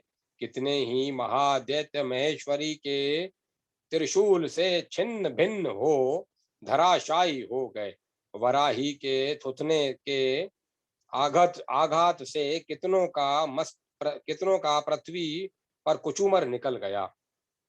वैष्णवी ने भी अपने चक्र से दानवों के टुकड़े टुकड़े कर डाले। इंद्री के हाथ से छूटे हुए वज्र से भी कितने ही प्राणों से हाथ धो बैठे। कुछ असुर नष्ट हो गए, कुछ उस महायुद्ध से भाग गए और कितने ही काली शिवदूती तथा सिंह के ग्रास बन गए। इस प्रकार श्री मार्कंडेय पुराण में सार्वणिक मनवंतर की कथा के अंतर्गत देवी मातम्य में निशुंभ वध नामक नवा अध्याय पूरा हुआ। 10वां अध्याय शुंभ वध। मैं मस्तक पर अर्धचंद्र धारण करने वाली शिव शक्ति स्वरूपा भगवती कामेश्वरी का हृदय से चिंतन करता हूँ। वे तपाए हुए स्वर्ण के समान सुंदर हैं। सूर्य, चंद्रमा और अग्नि ये ही तीन उनके नेत्र हैं तथा वे अपने मनोहर हाथों में धनुष, बाण, अंकुश, पाश और शूल धारण किए हुए हैं। ऋषि कहते हैं, राजन, अपने प्राणों के समान प्यारे भाई निशुंभ को मारा गया देख और तथा सारी सेना का संहार होता जान शुंभ ने कुपित होकर कहा, दुष्ट दुर्गे, तू बल के अभिमान में आकर झूठ मूठ का घमंड न कर। तू बड़ी माननी बनी हुई है, किंतु दूसरी स्त्रियों के बल का सहारा लेकर लड़ती है। देवी बोली, ओ दुष्ट, मैं अकेली ही हूँ। इस संसार में मेरे सिवाय दूसरी कौन है? देखिए, मेरी ही विभूतियां हैं, अतः मुझ में ही प्रवेश कर रही हैं। तदंतर ब्राह्मणी आदि समस्त देवियां अंबिका देवी के शरीर में लीन हो गई। उस समय केवल अंबिका देवी ही रह गई। देवी बोली, अब मैं अपनी ऐश्वर्य शक्ति से अनेक रूपों में यहाँ उपस्थित हुई थी। देवी बोली, मैं अपनी ऐश्वर्य शक्ति से अनेक रूपों में यहाँ उपस्थित हुई थी। उन सब रूपों को मैंने समेट लिया। अब अकेली ही युद्ध में खड़ी हूँ। तुम भी स्थिर हो जाओ। ऋषि कहते हैं, तदंतर देवी और शुंभ दोनों में सब देवताओं तथा दानवों के देखते देखते भयंकर युद्ध छिड़ गया। बाणों की वर्षा तथा तीखे शस्त्रों एवं दारुण अस्त्रों के प्रहार के कारण उन दोनों का युद्ध सब लोगों के लिए बड़ा भयानक प्रतीत हुआ। उस समय अंबिका देवी ने जो सैकड़ों दिव्य अस्त्र छोड़े, उन्हें दैत्यराज शुंभ ने उनके निवारण अस्त्रों द्वारा काट डाला। इसी प्रकार शुंभ भी शुंभ ने भी जो दिव्य अस्त्र चलाए, उन्हें परमेश्वरी ने भयंकर हुकार शब्द के उच्चारण आदि द्वारा खिलवाड़ में ही नष्ट कर डाला। तब उस असुर ने सैकड़ों बाणों से देवी को आच्छादित कर दिया। यह देख क्रोध में भरी हुई उन देवी ने भी बाण मारकर उसका धनुष काट डाला। धनुष कट जाने पर फिर दैत्यराज ने शक्ति हाथ में ली, किंतु देवी ने चक्र से उसके हाथ की शक्ति को भी काट गिराया। तत्पश्चात दैत्यों के स्वामी शुंभ ने 100 चांद वाली चमकती हुई ढाल और तलवार हाथ में ले उस देवी पर धावा किया। उसके आते ही चंडिका ने अपने धनुष से छोड़े हुए तीखे बाणों द्वारा उसकी सूर्य किरणों के समान उज्जवल ढाल और तलवार को तुरंत काट दिया। उस समय दैत्य के छोड़े और घोड़े और सारथी मारे गए। फिर उस दैत्य के घोड़े और सारथी मारे गए। धनुष तो पहले ही कट चुका था, अब उसने अंबिका के मारने के लिए उदत को और भयंकर मुदगर हाथ में लिया। उदत हो भयंकर मुदगर हाथ में लिया। उसे आते देख देवी ने अपने तीक्ष्ण बाणों से उसका मुदगर भी काट डाला। इस पर भी वह असुर मुक्का तानकर बड़े वेग से देवी की ओर झपटा। उस दैत्य राज ने देवी की छाती में मुक्का मारा। तब उस देवी ने भी उसकी छाती में एक चांटा जड़ दिया। देवी का थप्पड़ खाकर दैत्य राज शुंभ पृथ्वी पर गिर पड़ा, किंतु पुनः सहसा पर्वत पूर्वत उठकर खड़ा हो गया। फिर वह उछला और देवी को ऊपर ले जाकर आकाश में खड़ा हो गया। तब चंडिका आकाश में भी बिना किसी आधार के ही शंभु के साथ युद्ध करने लगी। उस समय दैत्य और चंडिका आकाश में एक दूसरे से लड़ने लगे। उनका वह युद्ध पहले सिद्ध और मुनियों को भी विस्मय में डालने वाला हुआ। फिर अंबिका ने शुंभ के साथ बहुत देर तक युद्ध करने के पश्चात उसे उठाकर घुमाया और पृथ्वी पर पटक दिया। पटके जाने पर पृथ्वी पर आने के बाद वह दुरात्मा दैत्य पुनः चंडिका का वध करने के लिए उनकी ओर बड़े वेग से दौड़ा। तब समस्त दैत्यों के राजा शुंभ को अपनी ओर आते देख देवी ने त्रिशूल से उसकी छाती छेद कर उसे पृथ्वी पर गिरा दिया। देवी के शूल की धार से घायल होने पर उसके प्राण पखेरु उड़ गए और वह समुद्रों, द्वीपों तथा पर्वतों सहित समूची पृथ्वी को कपाता हुआ भूमि पर गिर पड़ा। तदंतर उस दुरात्मा के मारे जाने पर संपूर्ण जगत प्रसन्न एवं पूर्ण स्वस्थ हो गया तथा आकाश स्वच्छ दिखाई देने लगा। पहले जो उत्पात सूचक मेघ और उल्कापात होते थे, वे सब शांत हो गए तथा उस दैत्य के मारे जाने पर नदियां भी ठीक मार्ग से बहने लगी। उस समय शुंभ की मृत्यु के बाद संपूर्ण देवताओं का हृदय हर्ष से भर गया और गंधर्व गण मधुर गीत गाने लगे। दूसरे गंधर्व बाजे बजाने लगे और अप्सराएं नाचने लगी। पवित्र वायु बहने लगी। सूर्य की प्रभा उत्तम हो गई। अग्निशाला की बुझी हुई आग अपने आप प्रज्वलित हो उठी तथा संपूर्ण दिशाओं के भयंकर शब्द शांत हो गए। इस प्रकार मार्कंडेय पुराण के सार्वणिक मनवंतर की कथा के अंतर्गत देवी महात्म्य के शुंभ वध नामक 10वां अध्याय पूरा हुआ। 11वां अध्याय देवताओं द्वारा देवी की स्तुति तथा देवी द्वारा देवताओं को वरदान देना। मैं भुवनेश्वरी देवी का ध्यान करता हूँ। उनके श्री अंगों की आभा प्रभात काल के सूर्य के समान है और मस्तक पर चंद्रमा का मुकुट है। वे उभरे हुए स्तनों और 3 नेत्रों से युक्त है। उनके मुख पर मुस्कान की छटा छाई रहती है और हाथों में वरद, अंकुश, पाश एवं अभय मुद्रा शोभा पाते हैं। ऋषि कहते हैं देवी के द्वारा वहां महादैत्यपति शुंभ के मारे जाने पर इंद्र आदि देवता अग्नि को आगे करके उन कात्यायनी देवी की स्तुति करने लगे। उस समय अभिष्ट को प्राप्त होने से उस समय अभिष्ट की प्राप्ति होने से उनके मुख कमल दमक उठे थे और उनके प्रकाश की दिशाएं भी जगमगा उठी थी। देवता बोले, शरणागत की पीड़ा दूर करने वाली देवी, हम पर प्रसन्न हो। संपूर्ण जगत की माता प्रसन्न हो। विश्वेश्वरी, विश्व की रक्षा करो। देवी, तुम्हें चराचर जगत की अधीश्वरी हो।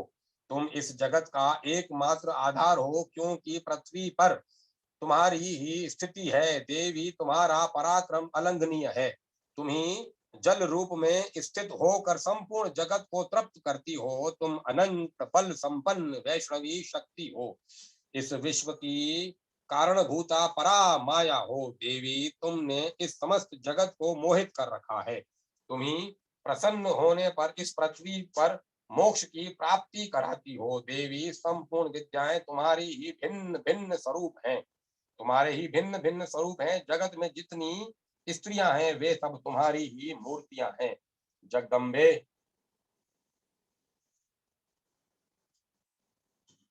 जगदम्बे, एकमात्र तुमने ही इस विश्व को व्याप्त कर रखा है। तुम्हारी स्तुति क्या हो सकती है। तुम तो सत्वन करने योग्य तुम पदार्थों से परे और परावाणी हो। जब तुम सर्व स्वरूपा देवी स्वर्ग तथा मोक्ष प्रदान करने वाली हो, तब इसी रूप में तुम्हारी स्तुति हो गई। तुम्हारी स्तुति के लिए इससे अच्छी युक्तियां और क्या हो सकती हैं। बुद्धि रूप से सब लोगों के हृदय में विराजमान रहने वाली तथा स्वर्ग एवं मोक्ष प्रदान करने वाली नारायणी देवी, तुम्हें नमस्कार है। कला, काष्ठा आदि के रूप से क्रमशः परिणाम अवस्था परिवर्तन की ओर ले जाने वाली तथा विश्व का उपसंहार करने में समर्थ नारायणी, तुम्हें नमस्कार है। नारायणी, तुम सब प्रकार का मंगल प्रदान करने वाली मंगलमयी हो। कल्याणदायिनी शिवा हो। सब पुरुषार्थों को सिद्ध करने वाली शरणागत वत्सला, तीन नेत्रों वाली एवं गौरी हो। तुम्हें नमस्कार है। तुम सृष्टि पालन और संहार की शक्ति भूता सनातनी देवी, गुणों का आधार तथा स्वर सर्वगुणमयी हो। नारायणी, तुम्हें नमस्कार है। शरण में आए हुए दीनों एवं पीड़ितों की रक्षा में संलग्न रहने वाली तथा सबकी पीड़ा दूर करने वाली नारायणी देवी, तुम्हें नमस्कार है। नारायणी, तुम ब्राह्मणी का रूप धारण करके हंसों से जुते हुए विमान पर बैठती तथा कुश मिश्रित जल छिड़कती रहती हो। तुम्हें नमस्कार है। माहेश्वरी रूप से त्रिशूल, चंद्रमा एवं सर्प को धारण करने वाली तथा महान वृषभ की पीठ पर बैठने वाली नारायणी देवी, तुम्हें नमस्कार है। मोरों और मुर्गों से घिरी रहने वाली तथा महाशक्ति धारण करने वाली कौमारी रूप धारणी निष्पापे नारायणी, तुम्हें नमस्कार है। शंख, चक्र, गदा और शांग्र धनुष रूप उत्तम आयुधों को धारण करने वाली वैष्णवी शक्ति रूपा नारायणी, तुम प्रसन्न हो। तुम्हें नमस्कार है। हाथ में भयानक महाचक्र लिए और दाढ़ों पर धरती को उठाए वाराही रूप धारणी कल्याणमयी नारायणी, तुम्हें नमस्कार है। भयंकर नरसिंह रूप से दैत्यों के वध के लिए उद्योग करने वाली तथा त्रिभुवन की रक्षा में संलग्न रहने वाली नारायणी, तुम्हें नमस्कार है। मस्तक पर किरीट और हाथ में महावज्र धारण करने वाली, सहस्त्र नेत्रों के कारण उदीप्त दिखाई देने वाली और वृत्तासुर के प्राणों का अपहरण करने वाली इंद्र शक्ति रूपा नारायणी देवी, तुम्हें नमस्कार है। शिवदूती रूप से दैत्यों की महती सेना का संहार करने वाली, भयंकर रूप धारण तथा विकट गर्जना करने वाली नारायणी, तुम्हें नमस्कार है। दाढ़ों के कारण विकराल मुख वाली, मुंडमाला से विभूषित मुंड मर्दनी चामुंडा रूपा माँ नारायणी तुम्हें नमस्कार है। लक्ष्मी, लज्जा, महाविद्या, श्रद्धा, पुष्टि, स्वधा, ध्रुवा, महारात्रि तथा महाविद्या रूपा नारायणी तुम्हें नमस्कार है। मेधा, सरस्वती, वरा, श्रेष्ठा, भूति, ऐश्वर्य रूपा भाभरवी, भूरे रंग की अथवा पार्वती, तामसी, महाकाली, नित्या, नियता, संयम परायणा तथा ईशा सबकी अर्धेश्वरी रूपणी नारायणी तुम्हें नमस्कार है। सर्व स्वरूपा सर्वेश्वरी तथा सब प्रकार की शक्तियों से संपन्न दिव्य रूपा दुर्गे देवी सब भयों से हमारी रक्षा करो।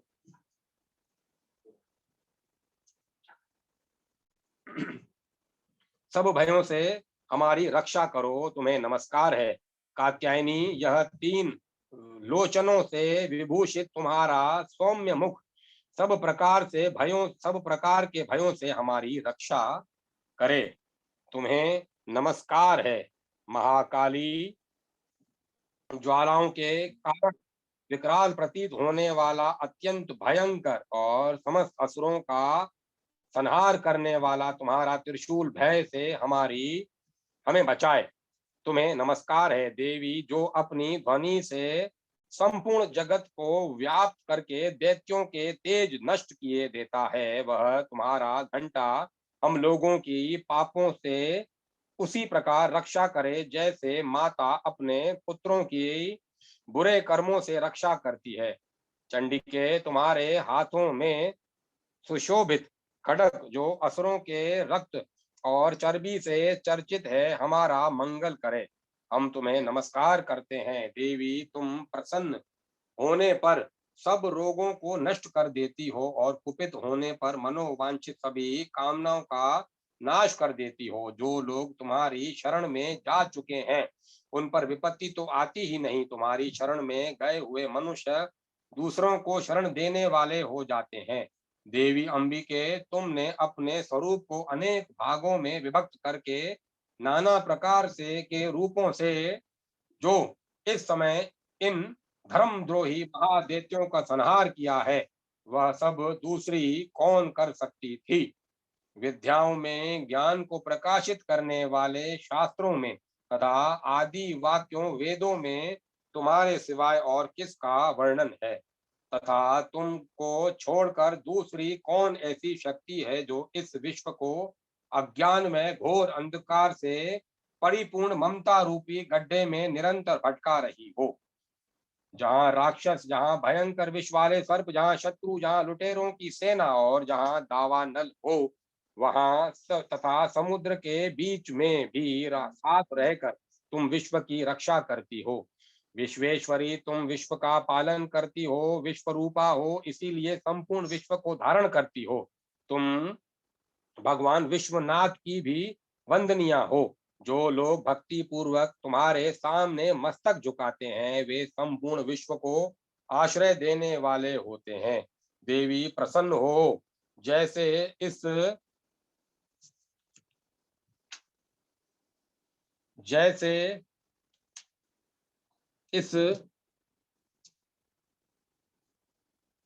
समय असुरों का वध करके तुमने शीघ्र ही हमारी रक्षा की है, उसी प्रकार सदा हमें शत्रुओं के भय से बचाओ, संपूर्ण जगत का पाप नष्ट कर दो और उत्पात एवं पापों के फल स्वरूप प्राप्त होने वाले महामारी आदि बड़े बड़े उपद्रवों को शीघ्र दूर करो।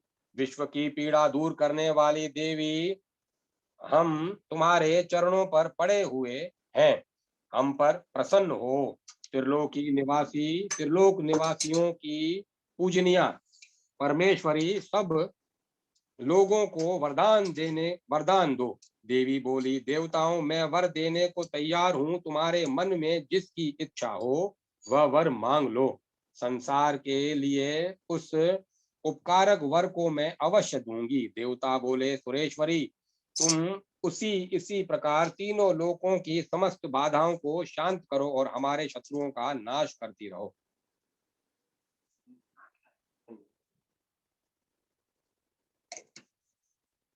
हमारे शत्रुओं का नाश करती रहो। देवी बोली, देवताओं, वैवस्वत मनवंतर के 28वें युग में शुंभ और निशुंभ नाम के दो अन्य महादैत्य उत्पन्न होंगे। तब मैं नंद गोप के घर में उनकी पत्नी यशोदा के गर्भ से अवतीर्ण हो विंध्याचल में जाकर रहूंगी और उक्त दोनों असुरों का नाश करूंगी। फिर अत्यंत भयंकर रूप से पृथ्वी पर अवतार ले मैं विप्रेचित नाम वाले दानवों का वध करूंगी। उन भयंकर महादैत्यों को भक्षण करते समय मेरे दांत अनार के फूल की भांति लाल हो जाएंगे। तब स्वर्ग में देवता और मृत्यु लोक में मनुष्य सदा मेरी स्तुति करते हुए मुझे रक्त दंतिका कहेंगे। फिर जब पृथ्वी पर 100 वर्षों के लिए वर्षा रुक जाएगी और पानी का अभाव हो जाएगा, उस समय मुनियों के सत्वन करने पर मैं पृथ्वी पर अयोनिजा रूप से प्रकट होंगी और 100 नेत्रों से मुनियों को देखूंगी। अतः मनुष्य शताक्षी इस नाम से मेरा कीर्तन करेंगे। देवताओं, इस समय मैं अपने शरीर से उत्पन्न हुए शाखों द्वारा समस्त संसार का भरण पोषण करूंगी। जब तक वर्षा नहीं होगी तब तक वे शाख ही सबके प्राणों की रक्षा करेंगे। ऐसा करने के कारण पृथ्वी पर शाकंभरी के नाम से मेरी ख्याति होगी। उसी अवतार में मैं दुर्गम नाम महादैत्य का भी वध करूंगी। इससे मेरा नाम दुर्गा देवी के रूप में प्रसिद्ध होगा। फिर मैं जब भीम रूप धारण करके मुनियों की रक्षा के लिए हिमालय पर रहने वाले राक्षसों का भक्षण करूंगी, उस समय सब मुनि भक्ति से नतमस्तक होकर मेरी स्तुति करेंगे। तब मेरा नाम भीमा देवी के रूप में विख्यात होगा। जब अरुण नामक दैत्य तीनों लोकों में भारी उपद्रव मचाएगा, तब मैं तीनों लोकों का हित करने के लिए 6 पैर वाले असंख्य भ्रमरों का रूप धारण करके उस महादैत्य का वध करूंगी। उस समय सब लोग भ्रामरी के नाम से चारों ओर मेरी स्तुति करेंगे। इस प्रकार जब जब संसार में दानवी बाधा उत्पन्न होगी, तब तब अवतार लेकर मैं शत्रुओं का संहार करूंगी। इस प्रकार मार्कंडेय पुराण के सार्वणिक मनवंतर की कथा के अंतर्गत देवी महात्म्य के में देवी स्तुति नामक 11वां अध्याय पूरा हुआ। अब मैं कथा को विराम देता हूँ।